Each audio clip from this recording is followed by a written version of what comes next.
Hello everyone, welcome to My Legal Code. I am Dr. Tajalli Gausia. We all know कि India में competitive और entrance exam होते हैं, साथ ही साथ सिविल सर्विसेज एग्जाम भी कंडक्ट होते रहते हैं. Ecology and environment are major part in present scenario. चाहे कोई भी एग्जाम हो, इस सेक्शन से क्वेश्चन आते ही हैं. तो इसी की आज हम चैप्टर वाइज सीरीज स्टार्ट करेंगे, वो भी वन लाइनर फॉर्म में, और ये लेक्चर्स हिंदी और इंग्लिश दोनों में होंगे. आज है chapter 1 environment and sustainable development, जिसे हिंदी में बोलते हैं पर्यावरण व सतत विकास. इसका पार्ट 1 आज हम डिस्कस करेंगे, लेकिन उससे पहले आप हमें फॉलो कीजिए इंस्टाग्राम, फेसबुक, ट्विटर और टेलीग्राम पर. सर्च कीजिए माई लीगल कोड और उसे सब्सक्राइब कीजिए. डायरेक्ट कांटेक्ट कीजिए हमारी ऑफिशियल वेबसाइट पर, दैट इज www.mylegalcode.com पर. किसी भी कंफ्यूजन के लिए 24/7 WhatsApp us. The number is 9990544440. Now let's start the topic. As topic today is environment and sustainable development. Well, environment का मतलब होता है पर्यावरण और सस्टेनेबल डेवलपमेंट का मतलब होता है सतत विकास. सतत विकास का मतलब है अपनी आज की यानी प्रेजेंट की ज़रूरतों को पूरा करना, अपनी आने वाली जनरेशन यानी पीढ़ी की ज़रूरतों को ध्यान में रखते हुए. जैसे कि नेचुरल रिसोर्सेज है, एग्जाम्पल के तौर पे ले लीजिए फॉसिल फ्यूल. उन्हें एक लिमिट में यूज़ करना जिससे हमारी फ्यूचर जनरेशन उसका लाभ उठा सके, उसे यूज़ कर सके. जैसे कि हम सब जानते हैं हमारा पर्यावरण खतरे में है, हमारा इकोसिस्टम इम्बैलेंस हो रहा है. सो अलग अलग देशों ने, हमारे देश इवन भारत ने क्या क्या कदम उठाए हैं पर्यावरण को संरक्षण यानी एनवायरनमेंट को प्रोटेक्शन देने के लिए, क्या क्या ऑर्गेनाइजेशन और इंस्टीट्यूशन डेवलप किए हैं. इस टॉपिक पे हम इन सभी पॉइंट्स के बारे में डिस्कस करेंगे.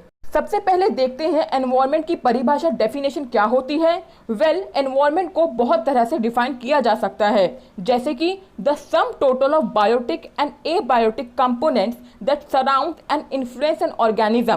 बायोटिक का मतलब होता है, जब भी किसी वर्ड के आगे बायो लग जाता है उसका मतलब होता है लिविंग, जैसे कि प्लांट्स एंड एनिमल्स. और एबायोटिक का मतलब होता है नॉन लिविंग, जैसे कि air, water, mountains, land, forest etcetera. तो इन दोनों का सम किसी ऑर्गेनिज्म को यानी जीव जंतु को सराउंड करता है, इन्फ्लुएंस करता है, इसे कहते हैं एनवायरनमेंट. वेल, एनवायरनमेंट को हम ऐसे भी समझ सकते हैं, the natural world of land, water, air, plants and animals that exist around it. मतलब कुदरती दुनिया. किसकी कुदरती दुनिया? हवा की, पानी की, जमीन की, प्लांट्स की, एनिमल्स की, जो हमारे आसपास इर्द गिर्द रहती है. साथ ही साथ एनवायरनमेंट इंटरलिंक करता है फिजिकली, बायोलॉजिकली और कल्चर एलिमेंट्स के थ्रू. नेक्स्ट पॉइंट देखते हैं, एनवायरमेंटल प्रोटेक्शन रिलेट्स टू. आप एनवायरनमेंट यानी पर्यावरण को संरक्षण दे सकते हैं सस्टेनेबल डेवलपमेंट लाके, एयर कंडीशनिंग को कम करके, यानी आपके एसीज वगैरह से जो हार्मफुल गैसेज निकलती हैं जैसे कि CFCs, क्लोरोफ्लोरोकार्बन, मीथेन एक्सेट्रा, वो पर्यावरण के साथ साथ ह्यूमन लाइफ के लिए भी खतरा है. सो आप एयर कंडीशन को कम यूज़ कर सकते हैं. थर्ड पॉइंट है use of paper bags.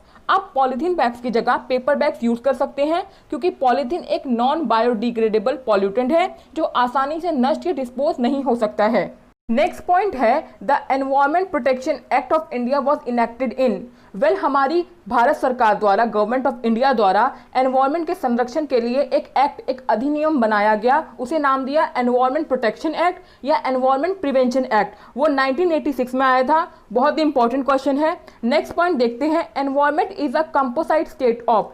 Environment पर्यावरण एक कंपोसाइट, एक मिली जुली स्टेट है. किसकी है? बायोटिक फैक्टर की, फिजियोग्राफिक फैक्टर की और एबायोटिक फैक्टर की. नेक्स्ट पॉइंट देखते हैं, वेल, एग्जाम में कई बार सस्टेनेबल डेवलपमेंट यानी सतत विकास की डेफिनेशन, परिभाषा पूछ ली जाती है. सो saving energy and other resources for the future without sacrificing people's comfort in the present is the definition of sustainable development. जैसा कि पहले डिस्कस किया है, अपनी प्रेजेंट की, आज की नीड्स को, ज़रूरतों को पूरा करना, अपनी आने वाली जनरेशन की नीड्स को ध्यान में रखते हुए. तो क्वेश्चन में जनरली कई बार सस्टेनेबल डेवलपमेंट की डेफिनेशन, सतत विकास की परिभाषा आ जाती है. नेक्स्ट पॉइंट देखते हैं, the decade of sustainable energy for all is the initiative of United nation. ये सस्टेनेबल डेवलपमेंट, सस्टेनेबल एनर्जी, जो भी सतत विकास के बारे में डिस्कशन है, बढ़ावा है, वो यूनाइटेड नेशन द्वारा दिया गया है. एक रिपोर्ट 1987 में आर कॉमन फ्यूचर नाम के टाइटल से आई थी। उसमें सस्टेनेबल डेवलपमेंट सतत विकास वर्ड का एक्सप्लेनेशन WCED द्वारा यानी world commission on environment and development द्वारा दिया गया था। नेक्स्ट पॉइंट देखते हैं, वे लोगों में एनवायरनमेंट पर्यावरण के प्रति जागरूकता पैदा करने के लिए हर साल 5 जून को वर्ल्ड एनवायरनमेंट डे मनाया जाने लगा। पहली बार वर्ल्ड एनवायरनमेंट डे 1974 में मनाया गया और उसका थीम था ओनली वन अर्थ। 2018 यानी 2018 में वर्ल्ड एनवायरनमेंट डे की होस्टिंग यानी मेज़बानी इंडिया द्वारा की गई थी और उसका थीम था बीट प्लास्टिक पॉल्यूशन। 2019 में वर्ल्ड एनवायरनमेंट डे की होस्टिंग मेज़बानी चाइना द्वारा की गई थी और उसका थीम था एयर पॉल्यूशन। 2020 में वर्ल्ड एनवायरनमेंट डे की होस्टिंग कोलंबिया द्वारा की गई थी और उसका थीम था टाइम फॉर नेचर। आप जिस भी साल एग्जाम देने जाएंगे उस साल वर्ल्ड एनवायरनमेंट डे किस कंट्री द्वारा होस्ट किया जाएगा और उसकी थीम याद कर लें। नेक्स्ट पॉइंट है, a countries natural capital include, किसी भी कंट्री की पूंजी क्या इंक्लूड करती है? फॉरेस्ट, वाटर और मिनरल, वन, पानी और तत्व। नेक्स्ट पॉइंट है, the main role of solar radiation is in, solar radiation सूरज से आ रही रेडिएशन किरणों का मेन रोल कहाँ होता है? तो वाटर साइकिल में होता है। हमारा नेक्स्ट पॉइंट एक ऑर्गेनाइजेशन के बारे में है, दैट इज नीरी। उसकी फुल फॉर्म है national environmental engineering research institute और ये आई थी आपकी 1958 में नागपुर महाराष्ट्र में लोकेटेड है। नीरी अंडर आती है आपके council of scientific and industrial research में। नीरी की 5 जोनल लैब है दिल्ली, मुंबई, चेन्नई, कोलकाता और हैदराबाद में। NEERI ministry of science and technology central government of India के अंतर्गत आता है। जब आप किसी ऑर्गेनाइजेशन या इंस्टीट्यूशन के बारे में पढ़ें तो उसके हेड ऑफ डिपार्टमेंट या वो कौन सी मिनिस्ट्री के अंदर आता है उसे याद कर लें। उस मिनिस्ट्री के मिनिस्टर और उस ऑर्गेनाइजेशन का हेडक्वार्टर भी याद कर लें। सो ministry of science and technology के मिनिस्टर हैं डॉक्टर हर्षवर्धन और हेडक्वार्टर है इसका न्यू दिल्ली में। नेक्स्ट पॉइंट देखते हैं, the thin layer of gases around the earth called, वो पतली लेयर गैसेस की अर्थ के अराउंड क्या कहलाती है? तो उसे हम एटमॉस्फेयर कहते हैं। हमारी एटमॉस्फेयर कुछ लेयर कंसिस्ट करती है, जैसे कि पहली है ट्रोपोस्फेयर, सेकंड है स्ट्रेटोस्फेयर। जैसे कि मैंने पहले वाले सेट में आपसे डिस्कस किया था, स्ट्रेटोस्फेयर में आपकी ओजोन आती है और ये हमें अल्ट्रावायलेट बी जो सूरज से आती है किरण उससे बचाती है, क्योंकि वो क्या करती है कॉज, अगर ज़्यादा मात्रा में आ जाएगी तो स्किन कैंसर कॉज कर सकती है। थर्ड है हमारी मीजोस्फेयर, फोर्थ है थर्मोस्फेयर और लास्ट है एक्सोस्फेयर जिसे हम आउटर लेयर कहते हैं। हमारा नेक्स्ट पॉइंट है, important statement for sustainable development or, सतत विकास के इंपॉर्टेंट स्टेटमेंट या गोल क्या है? पहला पॉइंट है conservation of biological diversity. Biological diversity plants और एनिमल्स की जो अलग अलग प्रजातियां हैं जो विलुप्त हो चुकी हैं, जो विलुप्त हो रही हैं, जो एंडेंजर्ड हैं, जो खतरे में हैं, उन सबको कंजर्वेशन देना, संरक्षण देना। सेकंड पॉइंट है prevention and control of pollution, प्रदूषण को कम करना, उसको प्रिवेंट करना, उसको कंट्रोल करना। थर्ड पॉइंट है डिक्रीजिंग पॉवर्टी, गरीबी को कम करना। हमारा नेक्स्ट पॉइंट है the objective of smart city development. Smart city की उन्नति के क्या ऑब्जेक्टिव हैं? आप सब जानते हैं स्मार्ट सिटी का कंसेप्ट भारत में प्रधानमंत्री जी द्वारा लाया गया था। इसके ऑब्जेक्टिव है, पहला गुड गवर्नेंस, अच्छी सरकार यानी लॉ और रूल्स अच्छे से रेगुलेट हो, अच्छे से मेंटेन हो। सेकेंड है क्लीन एंड ग्रीन सिटी, साफ सुथरा शहर हो और हरा भरा शहर हो। थर्ड है स्मार्ट मोबिलिटी, लोगों को ट्रांसपोर्टेशन की सुविधा हो, एक जगह से दूसरी जगह जाने के लिए व्हीकल्स अच्छे से उपलब्ध हो, आसानी से उपलब्ध हो। हमारा नेक्स्ट पॉइंट है Earth Summit was held at, well मैं आपसे पहले सेट्स में भी अर्थ समिट के बारे में डिस्कस कर चुकी हूँ।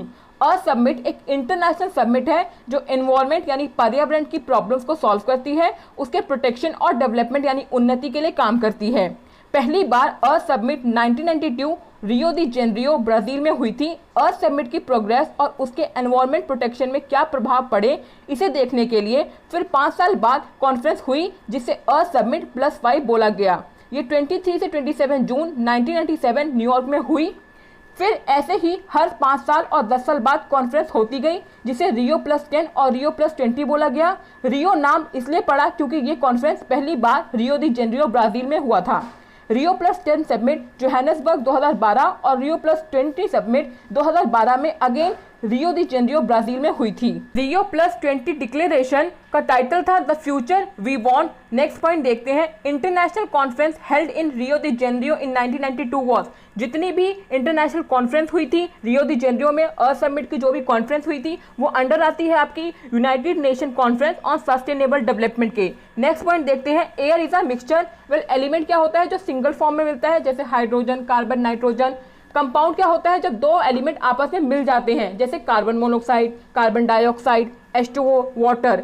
नेक्स्ट पॉइंट देखते हैं, वेल एटमॉस्फेयर में अलग अलग तरह की गैसेस पाई जाती हैं। सबसे ज़्यादा मात्रा में नाइट्रोजन पाई जाती है 78%, एक्यूरेसी है इसकी 78.08%। नेक्स्ट है आपकी ऑक्सीजन 20.95%, फिर है आर्गन 0.93%, फिर है कार्बन डाइऑक्साइड CO2 0.038%, फिर आती है नियॉन 0.0018%, फिर आती है हीलियम 0.0005% और लास्ट में आती है आपकी मीथेन CH4 0.00017%। क्वेश्चन में जनरली कार्बन डाइऑक्साइड की मात्रा पूछ ली जाती है। हमारा नेक्स्ट पॉइंट है, the noble gases which present in air are. वो नोबल गैसेज जो एयर में प्रेजेंट होती हैं, हीलियम, आर्गन और नियॉन। इसे कैसे आप याद करेंगे, एक न्यूमोनिक फॉर्म की तरह, जैसे हीना, नीना और करीना। हीना से हो गई हीलियम, नीना से हो गई नियॉन, और से हो गई आर्गन और करीना से हो गई क्रिप्टन। हमारा नेक्स्ट पॉइंट है, जैसे कि एटमॉस्फेयर में ये बता चुकी हूँ हाईएस्ट परसेंटेज नाइट्रोजन की होती है। नेक्स्ट पॉइंट है, if all the plants and trees vanish from the earth the gas which will decrease is. अगर पेड़ और पौधे जमीन से वैनिश कर दिए जाए, गायब कर दिए जाए, तो कौन सी गैस डिक्रीज होगी, तो ऑक्सीजन डिक्रीज होगी, क्योंकि पेड़ पौधे क्या रिलीज करते हैं, ऑक्सीजन रिलीज करते हैं। हमारा नेक्स्ट पॉइंट है, the main function of the trees. पेड़ों का मेन फंक्शन क्या होता है, सिंपल, कार्बन डाइऑक्साइड का एब्जॉर्प्शन करना, ह्यूमन और एनिमल जो कार्बन डाइऑक्साइड रिलीज कर रहे हैं उनका एब्जॉर्प्शन करना और ऑक्सीजन रिलीज करना। एक और पॉइंट है, एब्जॉर्प्शन ऑफ नॉइज, नॉइज को एब्जॉर्प्शन करना। हमने पहले वाले सेट में ग्रीन मफलर के बारे में पढ़ा था, डिस्कस किया था। ग्रीन मफलर क्या होता है, जहाँ पर ज़्यादा नॉइस होती है, जैसे आपके रोड साइड या हाईवेज, वहाँ पर 4 से 6 रोज प्लांटेशन की जाती है, पेड़ पौधे लगाए जाते हैं जिससे नॉइस कम हो सके। तो ट्रीज का ये भी एक काम होता है। हमारा नेक्स्ट पॉइंट है, the processes which add carbon dioxide to the carbon cycle on earth. Earth पर वो ऐसे काम जो कार्बन डाइऑक्साइड को कार्बन साइकिल में ऐड करवाते हैं। तो सबसे पहले है रेस्पिरेशन, सिंपल समझे, ब्रीदिंग, सांस लेना। सेकेंड है decay of organic matter, plants और एनिमल्स सड़ जाते हैं, उनको खराब हो जाते हैं, जब वो उनका डिके हो जाना, उससे भी आपकी कार्बन डाइऑक्साइड निकलती है।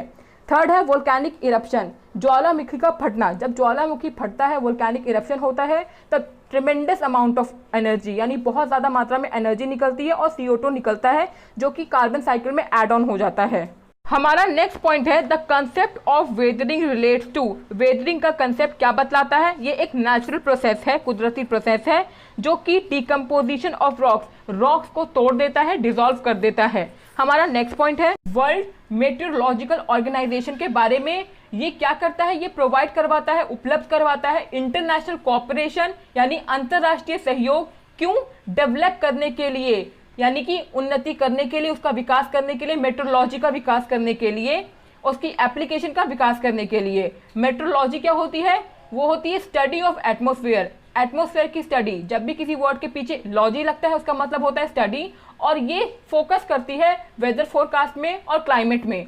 क्लाइमेट भी आपका एनवायरनमेंट का इंपॉर्टेंट पार्ट होता है। और ये WMO यानी वर्ल्ड मेट्रोलॉजिकल ऑर्गेनाइजेशन आपकी एक स्पेशलाइज एजेंसी बनी थी यूनाइटेड नेशन की 17 मार्च यानी 17 मार्च 1951 को। वर्ल्ड मेट्रोलॉजिकल कन्वेंशन आपका इम्प्लीमेंट हुआ था, लागू हुआ था 23 मार्च 1950 को, और इसका हेडक्वार्टर जिनेवा स्विट्जरलैंड में है। हमारा नेक्स्ट पॉइंट है, the headquarter of United Nations environment programme UNEP is located at Nairobi, Kenya. ये एक ऑर्गेनाइजेशन है जो एनवायरनमेंट के लिए प्रोग्राम चलाती है, और इसका हेडक्वार्टर है नायरोबी, कीनिया में, और ये एस्टेब्लिश हुई थी 1972 में। तो ये था हमारा आज का लेक्चर 1, वो भी 1 लाइनर फॉर्म में, from ecology and environment series से। आप सभी इस सीरीज को फॉलो कीजिए व आई बटन पर जाकर मेरी MCQ सीरीज को भी देख लीजिए for more information. Next video में जल्दी ही अपलोड करूंगी, तब तक इस वीडियो को लाइक कीजिए, कमेंट कीजिए, शेयर कीजिए for maximum benefit of student. Channel को सब्सक्राइब कीजिए, कमेंट इज ऑन www.mylegalcode.com पर and WhatsApp on for any confusion. The number is 9990544440. For more videos, stay tuned. My Legal Code. Thanks to subscribe. Good luck and bye bye.